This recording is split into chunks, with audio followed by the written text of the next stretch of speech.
하나님 말씀은 로마서 8장 28절부터 30절입니다. 신약 성경 250페이지입니다. 로마서 8장 28절, 29절, 30절 다 같이 합독하겠습니다. 우리가 알거니와 하나님을 사랑하는 자 곧 그의 뜻대로 부르심을 입은 자들에게는 모든 것이 합력하여 선을 이루느니라. 하나님이 미리 아신 자들을 또한 그 아들의 형상을 본받게 하기 위하여 미리 정하셨으니 이는 그로 많은 형제 중에서 맏아들이 되게 하려 하심이니라. 또 미리 정하신 그들을 또한 부르시고 부르신 그들을 또한 어렵다 하시고 어렵다 하신 그들을 또한 영화롭게 하셨느니라. 아멘.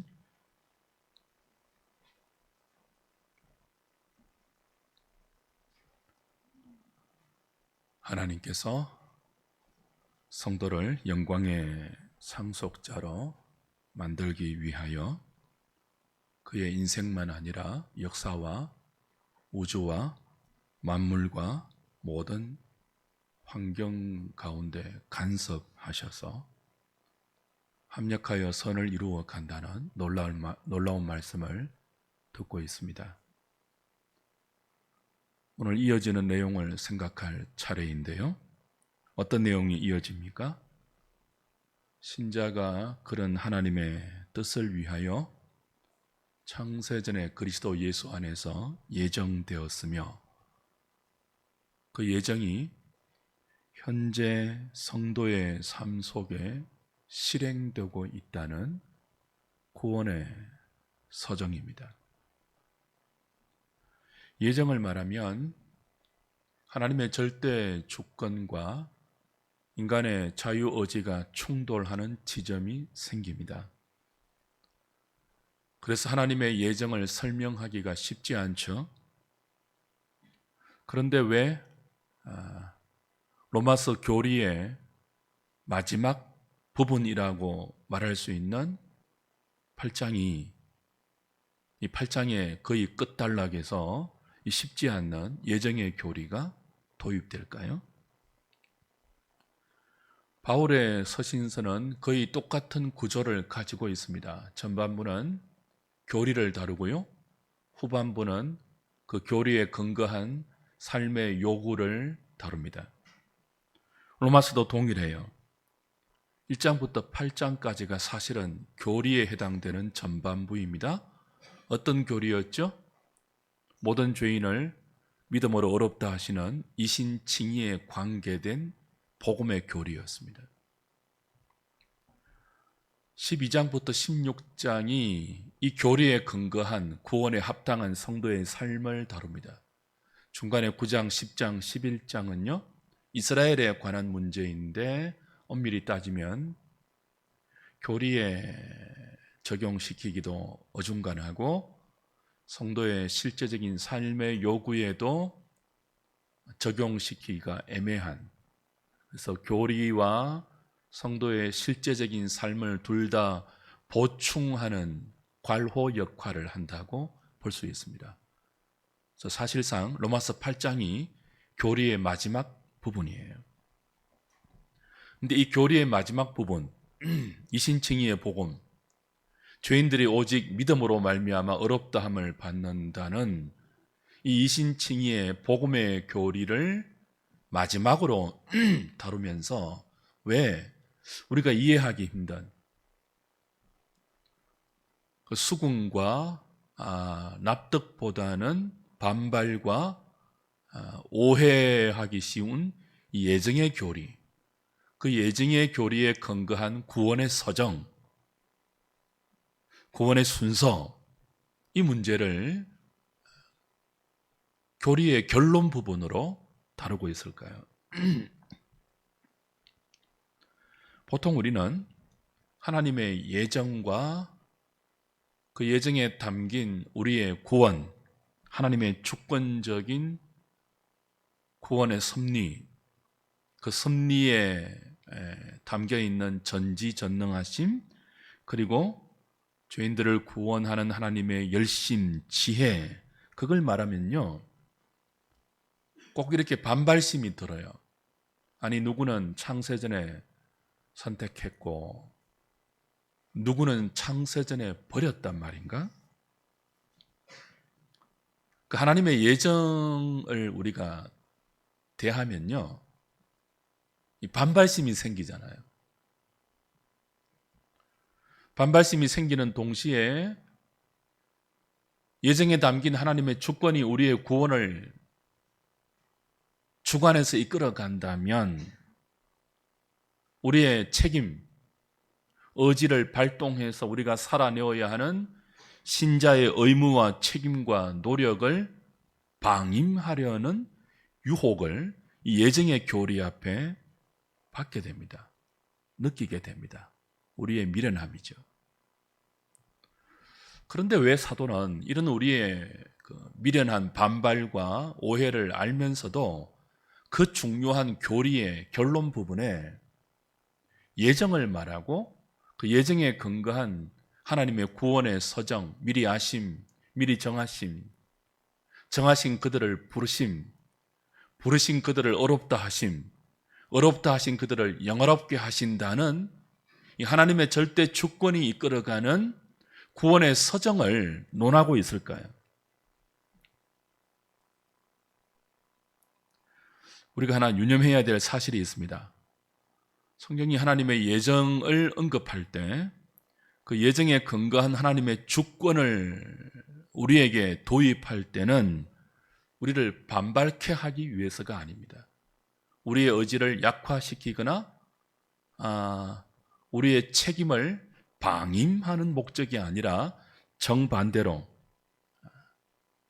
변할 수 없는, 취소될 수 없는 하나님의 주권적인 열심히 보장하는 택함 받은 자의 확실한 이 구원의 운명을 확인시켜서 오히려 우리를 고취시키고 격려하고 고양시켜 우리가 의지적으로 발동해야 할 성도의 삶의 적극성을 더 분발시키기 위해서입니다.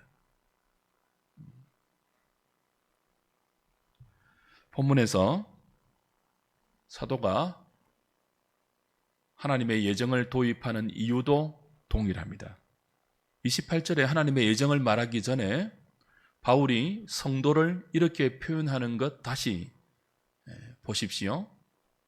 하나님을 사랑하는 자, 곧 그의 뜻대로 부르심을 입은 자. 그렇게 성도들을 규정해요. 두 가지로 규정하죠. 하나는 뭡니까? 하나님을 사랑하는 자래요. 또 하나는요, 그의 뜻대로 부르심을 입은 자래요.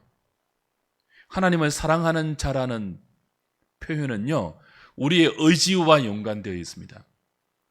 우리가 의지를 발동해서 하나님을 사랑하는 삶을 살아야 하잖아요. 누가 대신해 주지 않습니다. 우리 스스로가 하나님을 사랑해야 합니다. 의지를 발동해야 합니다. 그 뒤에 나오는 표현은요, 그의 뜻대로 부르심을 입은 자. 이건 하나님의 절대 주권과 관계되어 있죠. 하나님이 우리를 불러주지 않으면 아무도 부르심을 입지 못해요. 하나님, 나 불러주세요. 나 부름받고 싶어요. 그런다고 부름을 받을 수 있는 게 아니잖아요. 주권적인 하나님의 뜻에 관계되어 있습니다. 성도가 누구예요?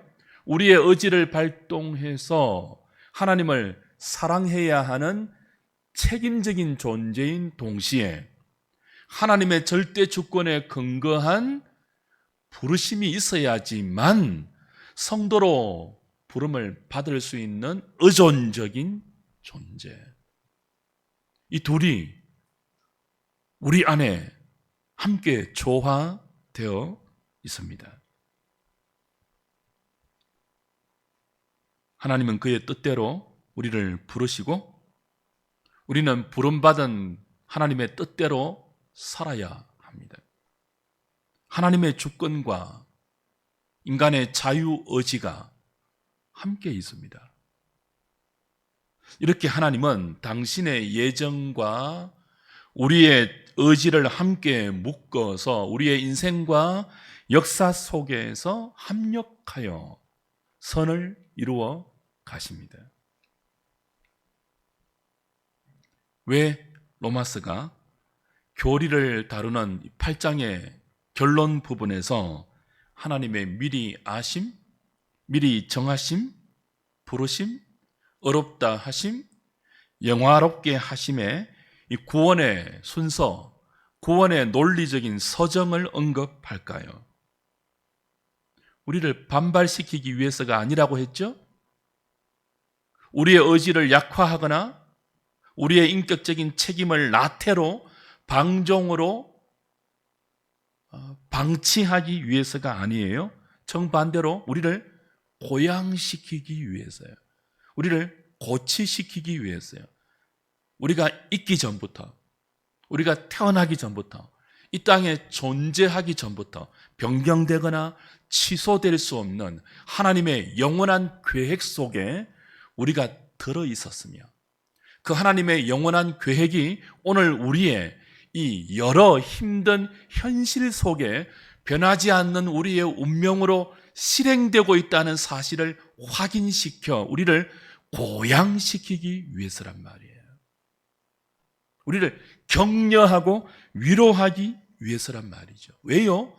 우리가 연약하기 때문에요. 지난주에 확인했지 않습니까? 어느 정도로 연약합니까?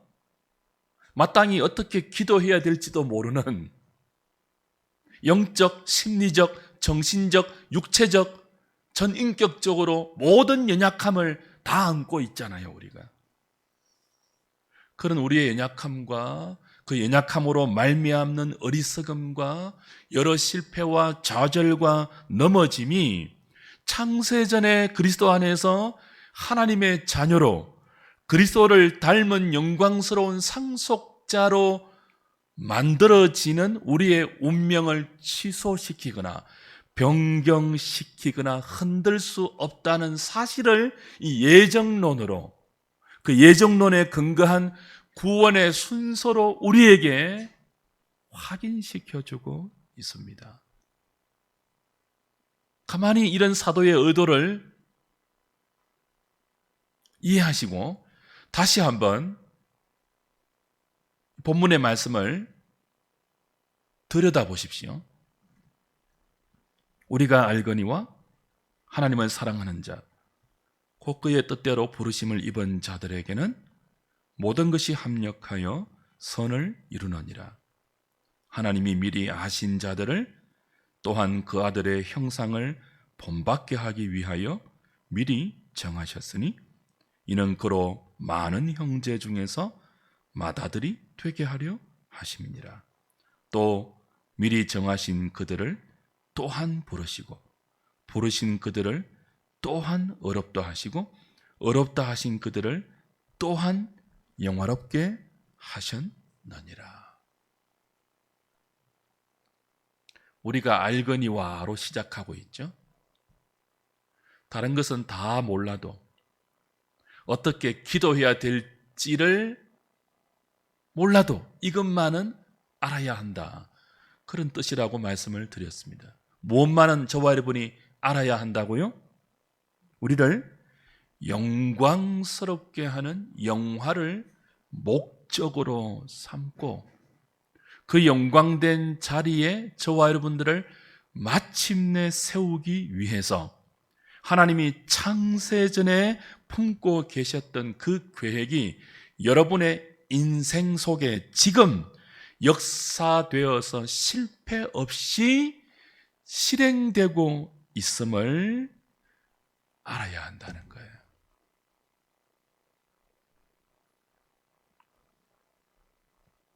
여러분이 하나님의 면전에서 하나님의 존전에 영광스러운 상속자로 서게 될 것입니다.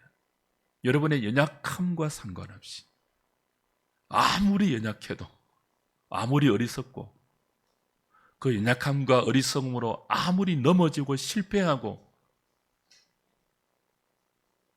아무리 반항하고 아무리 주저앉아 있고 아무리 뒤로 나자빠져 있어도 그런 우리의 모든 모자람이 창세전에 그리스도 안에서 우리에게 품고 계셨던 하나님의 계획, 뭐죠? 당신의 맏아들 예수 그리스도의 형상을 닮아 하나님의 영광스러운 상속자로서는 이 하나님의 계획을 꺾어놓거나 취소시키거나 변경시키지 못하니 넘어질 때마다, 실패할 때마다, 우리의 연약함을 뼈저리게 느낄 때마다 좌절하거나 낙심하거나 도저히 안 되겠다라고 포기하지 말고, 내가 나를 포기해도 이런 나를 포기하지 않는 하나님의 계획이 있으며 예정이 있으며 그 예정을 내 인생 가운데 실행시켜 합력하여 선을 이루게 하시는 하나님의 열심히 나를 붙들고 있으니 다시 일어나라는 의도입니다.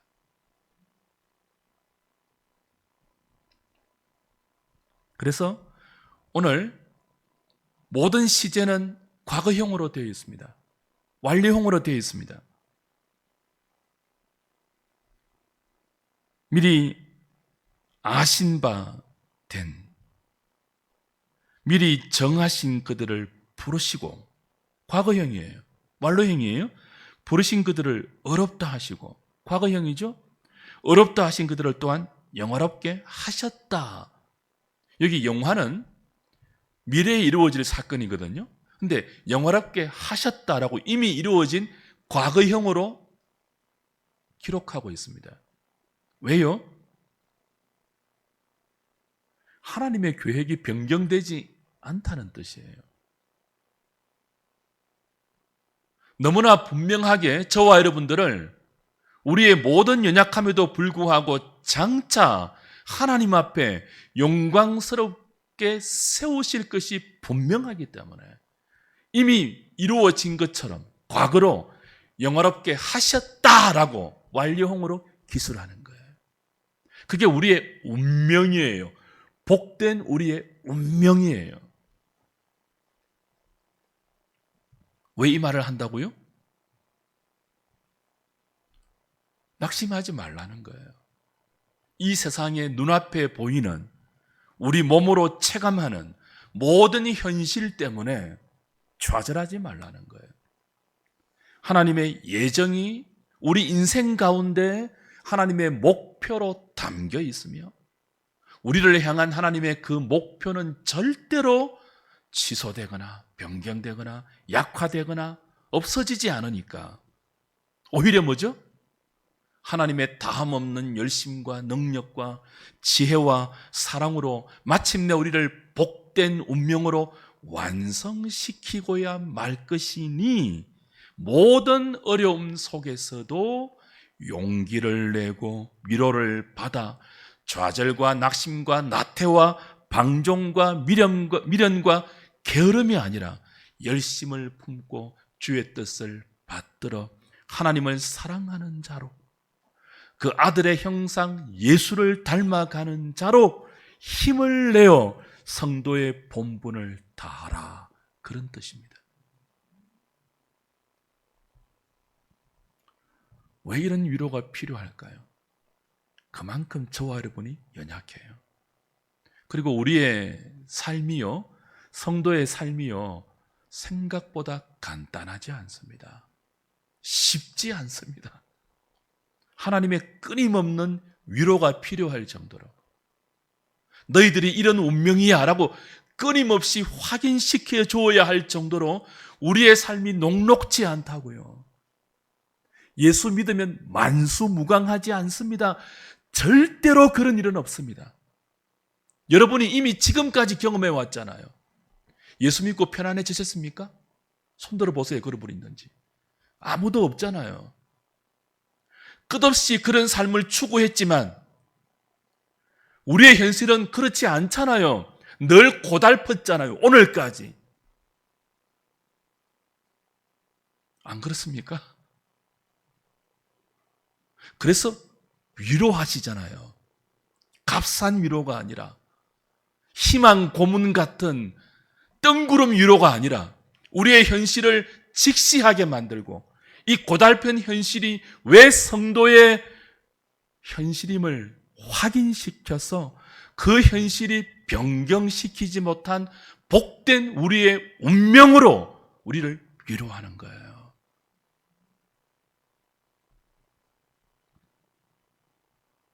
이미 앞에서 사도는 우리가 상속자의 영광을 물려받기 위해서 고난도 함께 받아야 한다고 고난을 강조했습니다. 허무한 데 굴복하고 있으며 썩어짐의 종로로 타고 있는 이 땅의 모든 피조물들이 저와 여러분들이 하나님의 아들다워지기를 고대하고 있다고 삼라만상의 우리를 향한 고대를 소개했습니다. 온 우주와 온 세상과 그 안에 있는 모든 피조물들이, 저와 여러분들이 성도다워지는 날을, 작은 예수로 완성되는 그날을, 하나님의 자녀다워지는 그날을 고대하고 기다리고 있다고요. 그런 존재로 세워지는 것이 그냥 되겠습니까? 녹록지 않습니다. 불의하고 부당하고 단식하고 신음할 수밖에 없는 더럽고 죄악된 일로 가득한 이 땅에서 잘 먹고 잘 사는 것이 목표가 아니라 하나님의 뜻대로 그리스도를 닮아가는 존재, 이 더러운 세상에서 깨끗하게 사는, 이 불의한 세상에서 어렵게 사는, 이 불화한 세상에서 화평의 도구로 사는 아름답고 거룩하고 존귀한 삶을 살아야 하는데 어찌 쉽겠습니까?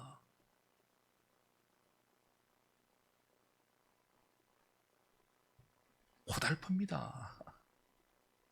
간단하지 않습니다. 성도의 삶은요, 우리 안에 있는 타락한 종교성이 기대하는 안락한 삶과는 거리가 멉니다. 꿈을 깨야 합니다. 교회에서 가장 잔인한 것이 뭔지 아세요? 예수 이름으로 희망 고문하는 거예요. 예수 믿으면 잘 된다, 부자 된다, 건강해진다. 그 희망 고문에 속은 수많은 영혼들이 그 희망과 다른 자신의 냉엄한 현실을 보면서 얼마나 방황합니까?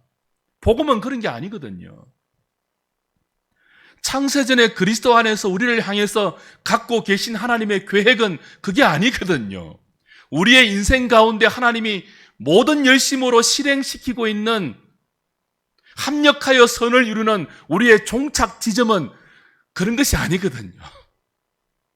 작은 예수 되는 것이거든요. 하나님의 아들을 닮아가는 것이거든요. 우리의 존재 자체가 바뀌는 것이거든요. 분투해야 되고 절제해야 되고 희생해야 되며 욕망을 내려놓아야 되며 양보해야 되며 영혼을 소유했기 때문에 순간을 다른 사람에게 기꺼이 내어줄 수 있는, 날마다 죽어야 하는 성도의 삶이잖아요. 어찌 위로가 필요하지 않겠습니까? 참된 위로 말이에요. 우리의 영원하고 영광스러운 운명을 담보로 하는 위로 말입니다. 너희가 비록 고달픈 이 땅의 삶을 살지만 눈물 나는 쉽지 않는 길을 믿음이란 이름으로 걸어가야 하지만 그것이 창세전에 너희 안에 미리 하신 바 되고 미리 정하신 바 되고 때가 되어 역사 속에서 부름받고 어렵다 하심을 받고 영화로운 지점까지 가는 그 복된 운명이 너희에게만 허락되었기 때문에 너희들만 소화할 수 있고 너희들만 감당할 수 있는, 너희들에게만 허락된 명예요, 특권이요, 보상이요, 특별한 은총이란다 라고 위로하는 거예요. 우리만 할 수 있는. 지금 사도가 우리에게 소개하는 예정을 근거로 한 하나님이 우리를 구원하는 구원의 순서를 가만히 보면요, 우리가 조직신학에서 가르치는 구원의 이 세밀한 서정과는 조금 다른 몇 가지가 빠져 있다는 것을 금방 발견할 수 있죠. 미리 아심을 말합니다. 미리 정하심을 말합니다. 부르심을 말합니다. 어렵다 하심을 말해요. 영화됨을 말해요. 굵직굵직한 구원의 서정을 소개하는데 가장 중요한 무엇이 빠져 있습니까? 어렵다 하심과 영화롭게 하심 사이에 성화라는 우리의 현재가 빠져 있죠. 왜 빠져 있을까요? 그게 로마서 12장부터 나오는 구원받은 삶의 실제적인 삶이 다 거기에 포함되기 때문이에요. 로마서 12장부터 다루는 다양한 삶의 문제가 다 성화에 관련되어 있죠. 어떤 요구 나옵니까? 하나님의 모든 자비하심으로 권하는데 우리 몸을 하나님이 기뻐하는 거룩한 산 제물로 드리라. 이렇게 시작해서 날마다 하나님의 뜻을 분별하여 이 세대를 본받지 말고 너희 마음을 변화시켜라. 변화를 요구하죠. 형제를 사랑하며 서로 우애하고 서로 존경하기를 먼저 하라. 부지런하고 게으르지 말며 열심을 품고 주를 섬기라. 박해하는 자를 위하여 축복하라. 즐거워하는 자들과 함께 즐거워하고 우는 자들과 함께 울어라. 마음을 높은 데 두지 말고 낮은 데 두어서 아무에게도 악을 악으로 갚지 말고 선으로 악을 이기라. 원수 갚는 것을 하나님께 맡겨라. 양심을 따라 위에 있는 권세들에게 복종하되 사랑의 빛 외에는 아무에게도 빚을 지지 말라. 주 예수 그리스도로 옷 입고 낮에와 같이 단정히 행하되 정욕을 위하여 육신의 일을 도모하지 말라. 형제를 비판하지 않고 살아도 주를 위해서 살고 죽어도 주를 위해서 죽으라. 선을 위하고 덕을 세우기 위해서 약한 자의 약점을 너희가 담당하라. 이런 삶을 우리가 요구받고 있다고요. 이런 삶을 어찌 쉽습니까? 우리를 향한 하나님의 뜻이 이렇다고요. 이 뜻을 위해서 우리가 부름을 받았어요. 그러니 그 부름대로 살아야 하는 것이 우리 생의 의미입니다. 그 부름대로 살기 위해서 탐욕을 버려야 하고요. 불의한 삶을 뜯어 고쳐야 하고요. 거룩하고 어려운 삶을 추구해야 합니다. 쉽지 않잖아요.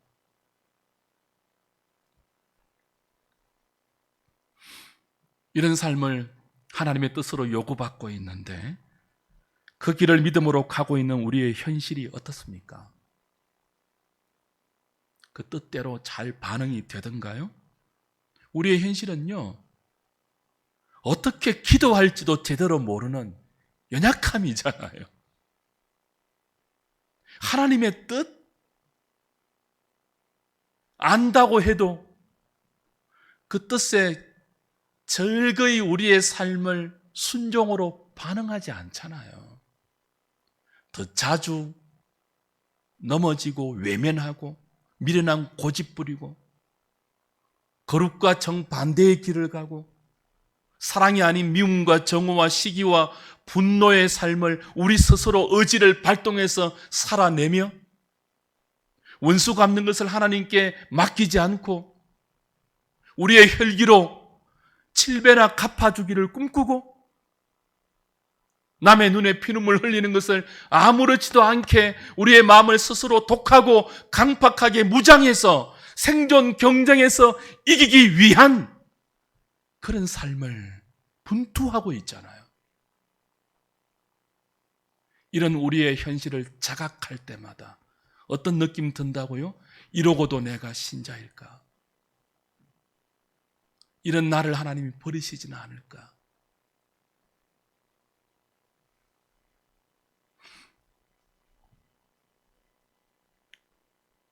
승리보다 실패가 많고 감격보다 좌절이 많은 우리의 현실입니다. 무엇이 필요합니까? 위로가 필요하죠. 참된 격려가 필요하죠. 그래, 너희들 그렇게 연약한 거 내가 다 알고 불렀다. 미리 아신 바 되어 우리를 창조하신 그분이 우리의 모든 것을 아시고 그럼에도 불구하고 사랑한다, 그런 뜻이에요. 앞날을 내다본다, 그런 예지가 아니고요. 성경에 아신다는 말은 언제나 사랑과 연관된 단어예요. 이런 우리를 창조하신 하나님께서 우리의 모든 연약함과 무지함과 어리석음을 아시고 그럼에도 불구하고 우리를 사랑하시고 미리 정하셔서 그 사랑으로 때가 되어 부르시고 그 사랑으로 믿음을 주셔서 그 사랑으로 어렵다 하시고 그 사랑으로 거룩하게 만들어 가시고 그 사랑으로 마침내 우리의 모든 연약함에도 불구하고 하나님의 뜻대로 우리를 작은 예수로 영광스럽게 상속자로 만들어내고야 만다는. 그러니 너희들 자신이 너희들을 볼 때 한심해 보여도 나 그거 다 안다. 알고 불렀으니 너희들도 알아라. 너희가 너희들의 미련함과 너희들의 완악함과 너희들의 죄 때문에 망하는 존재 아니고 그 연약함보다 더 큰 나의 사랑과 더 큰 나의 은혜와 더 큰 나의 지혜와 열심으로 너희들을 붙들어 너희들의 뜻대로 살도록 방치하지 않고 나의 뜻대로 살도록 내가 너희들을 만들어 가고야 만다. 영광스럽게 하겠다. 그러니 힘을 내어다오. 내가 너희와 함께 할 것이다. 버리지 않는다. 포기하지 않는다. 같이 가자. 그게 예정입니다. 그게 구원의 서정입니다. 그게 이 영광스러운 복음의 교리의 마지막 결론에 도입되는 이유입니다.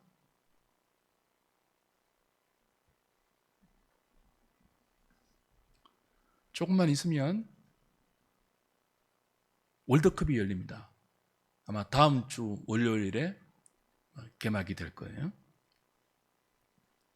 그리고 각국은 이번 월드컵에 나갈 국가대표 선수를 선발해서 발표했습니다. 브라질 국가대표 선발 명단을 발표하는 현장을 보니까요, 그 토트넘에서 손흥민 선수와 함께 뛰고 있는 히살리송이라는 선수가 있는데 국가대표로 선발이 되었어요. 얼마나 좋아하든지 막 집에서 TV를 보면서 자기 이름이 호명되니까 막 벌쩍벌쩍 뛰더라고요. 왜 그럴까요? 국가대표로 선발된다는 것은 아무나 할 수 없는 명예고 영광이거든요. 근데 이게 되고 싶다고 아무나 됩니까? 국가대표 선수가 월드컵이라는 무대에 나가서 나라의 명예를 걸고 선수로 대표로 뛰는 이게 아무나 할 수 있는 게 아니잖아요. 특권이잖아요. 아무나 뽑힐 수 없습니다. 실력이 출중해야 돼요. 그리고 이 대표 선수로 선발되기 위해서 선수들은요, 온갖 고된 훈련을 감당하는데 그 훈련을 복되게 감수합니다. 국가대표가 된다는 게 영광인 줄 알기 때문에 그렇죠. 그 무엇과도 비교할 수 없는 자신의 영원한 명예임을 알기 때문에 그래요. 성도로 선발되는 것은요, 창세전의 그리스도 안에서 하나님의 택한 자로 선택되는 것은 실력에 근거하지 않습니다. 조건과 외모와 우리의 자격과 우리의 그 어떤 것에 근거하지 않습니다. 오직 미리 아심받은 하나님의 기쁘신 뜻대로 철저한 하나님의 주권적인 의지대로 우리는 하나님의 대표 선수, 하나님의 양자로, 하나님의 자녀로 선택되었습니다. 국가대표는요, 축구 국가대표는요, 뭐 다른 운동선수는요, 아무리 국가대표로 선발되었어도 중간에 부상을 당하면 탈락됩니다. 경기력이 떨어져도 탈락됩니다. 그러나 하나님의 자녀로 선택된 우리는 중간에 아무리 부상을 당하고 상처를 입고 실력이 떨어지고 성도로서의 삶의 경기력이 현저하게 약화되어도 우리를 향한 하나님의 부르심과 그 선발과 하나님의 자녀라는 영원한 운명의 취소나 탈락이 없습니다. 방종하라는 뜻이에요? 나태하라는 뜻일까요? 아니죠. 이 큰 확신을 위로로 받아 더 뭐 하는 거예요? 분발하라는 거예요. 너희들의 온 어깨에 하나님이 허락하신 그 영광과 명예와 자부심이 다 이렇게 있으니 그 명예를 안고 고달픔을 영광으로 느끼면서 남은 생을 주의 뜻에 순종시켜 보라는 거예요.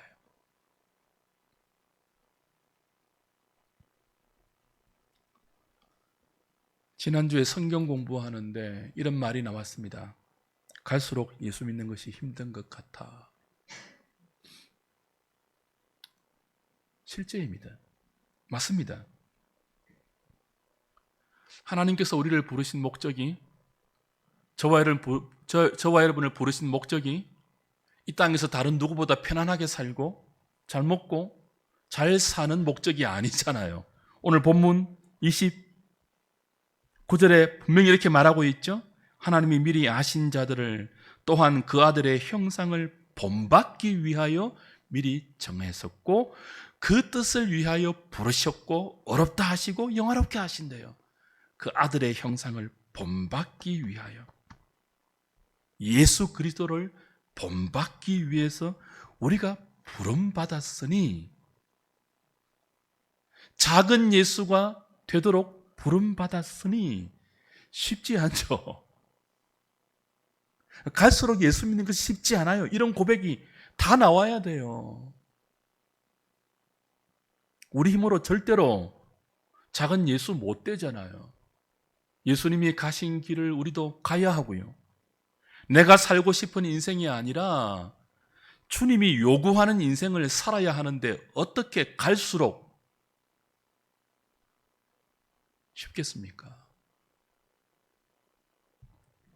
그러나 이 일에 하나님이 함께 하시고 이 쉽지 않는 성도의 길만큼 복된 길이 없다는 게 예정론을 도입하는 이유입니다. 우리만큼 큰 명예와 영광을 우리 존재 위에 책임으로 부여받은 인생이 없다고 확인시켜 주는 거예요. 너희들이 가장 영광스러운 인생이다.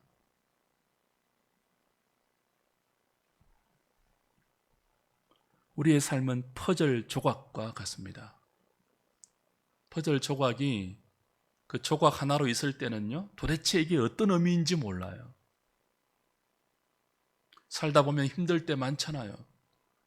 눈물 날 때 많잖아요. 살고 싶지 않을 때 많잖아요. 어렵고 포기하고 싶을 때 많잖아요. 그때 우리는 내 삶의 의미가 무엇인지 도무지 이해가 안 되죠. 퍼즐 조각 같아요. 그러나 하나님이 역사 가운데 당신의 예정을 실행하고 계신 우리가 마침내 하나님의 은혜 가운데 도달할 그 영광의 지점에서 돌아보면 오늘 우리가 걸어가고 있는 이 성도의 고달픈 길이 그 아름다운 그림을 맞추는 아무것도 소용없는 것이 하나도 없는 모두가 필요한 퍼즐 조각처럼 딱딱 맞추어 떨어져서 상속자라는 작은 예수라는 모든 피조물이 고대하고 있는 하나님의 아들다운 존재로 거기 우리가 완성되어 있을 것입니다. 그 퍼즐 조각을 오늘 우리의 현실로 우리는 살아가고 있는 거예요. 그리고 그 현실에 하나님이 예정론으로 위로하고 계신 거예요. 너희들이 내 손 안에 있다. 너희들의 오늘은 나의 복된 이 아름다운 그림의 퍼즐 조각으로 지금 존재하고 있다. 내가 실행하고 있다. 어떤 권사님이 이런 고백을 했어요. 너무 힘들어서 눈물을 흘리면서 기도하고 있는데 하나님이 이런 깨달음을 주시더래요. 자수 생각이 났어요. 자수 생각. 바늘로 이렇게 무늬와 어떤 그림을 그리는 자수 있잖아요. 너무 힘든데 지금. 그래서 막 울면서 하나님께 기도하고 있는데 이 자수를 놓는데 자수 뒤를 보면 실 막 그냥 이렇게 기운 조각들 막 덕지 자수 뒤는요 아름답지 않잖아요. 더럽잖아요. 근데 그 뒤를 탁 뒤집으면요 아름다운 그림이 자수로 나오잖아요. 지금 내가 눈물을 흘리고 너무 힘들고 고통스럽다고 하나님께 부르짖고 기도하는 이 순간이 내가 볼 때는 자수 뒤에 더러운 얽히설키 이렇게 덮여있는 자수의 뒷면 같은 아무짝에도 쓸모없는 그런 순간 같지만 하나님은 이런 나의 눈물과 탄식과 울음을 한숨을 신음을 자수 앞면에 아름다운 그림으로 수놓고 있구나 그런 깨달음이 들었대요. 정말 그래요. 그러면서 그 깨달음과 더불어서 하나님이 이런 마음을 주시더래요. 딸아, 너 힘들지만 내가 너를 위해서 혼신의 힘을 다하고 있다. 그저 편안한 인생 아니고 네가 작은 예수가 되고 이 세상 속에서 아름다운 자수처럼 나의 복된 작품으로 살 수 있도록 네가 힘든 것 못지않게 내가 혼신의 힘을 다해 네 인생에 합력하여 선을 이루고 있다. 그러니 힘을 내라.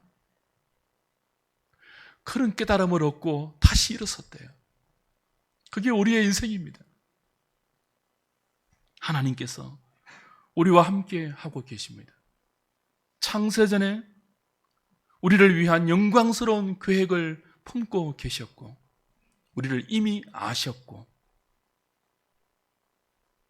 우리의 자격과 우리의 실력과 우리의 그 무엇과 상관없이 당신의 기쁘신 뜻대로 우리를 예정하셨고 불러서 지금도 혼신의 힘을 다해 우리를 향한 당신의 계획을 우리 인생 가운데 실행시켜 가고 계십니다.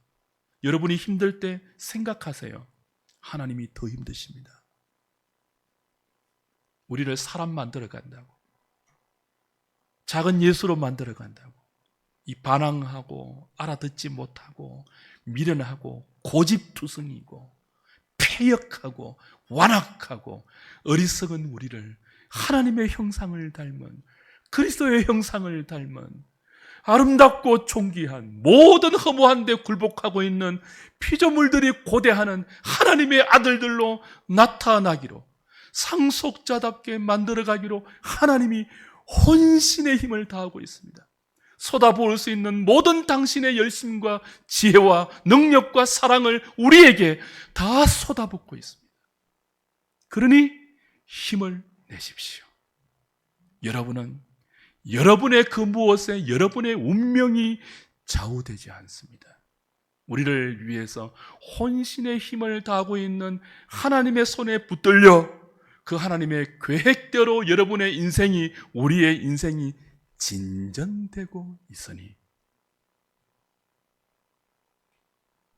이 성경의 진리에 위로를 받으시고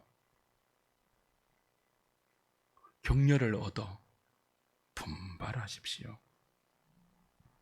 부서지고 넘어지고 쓰러지고 멍들고 피가 나고 상처가 생겨도 포기하지 마십시오. 성경이 요구하는 성도의 삶을 외면하지 마십시오. 하나님이 외면하지 않고 하나님이 우리를 포기하지 않으니 우리도 포기하지 말아야죠. 하나님을 사랑하는 자, 곧 그 뜻대로 부르심을 입은 자들에게는 모든 것이 합력하여 선을 이루니 그 명예와 그 영광을 입은 자로 힘내어 살아야 하지 않겠습니까? 이런 우리의 존재됨을 아는 만큼 우리를 향한 이런 하나님의 열심과 분투하는 사랑과 지혜와 능력을 아는 만큼 우리의 삶은 작품과 예술로 해석이 되어 감사의 반응으로 나타나기도 하고 푸념이 되기도 합니다. 모르면 푸념하고 알면 감사할 수 있죠. 저와 여러분의 남은 생애가 푸념이 아니라 감사와 기쁨과 순종으로 반응될 수 있기를 우리 주님의 이름으로 부탁드립니다.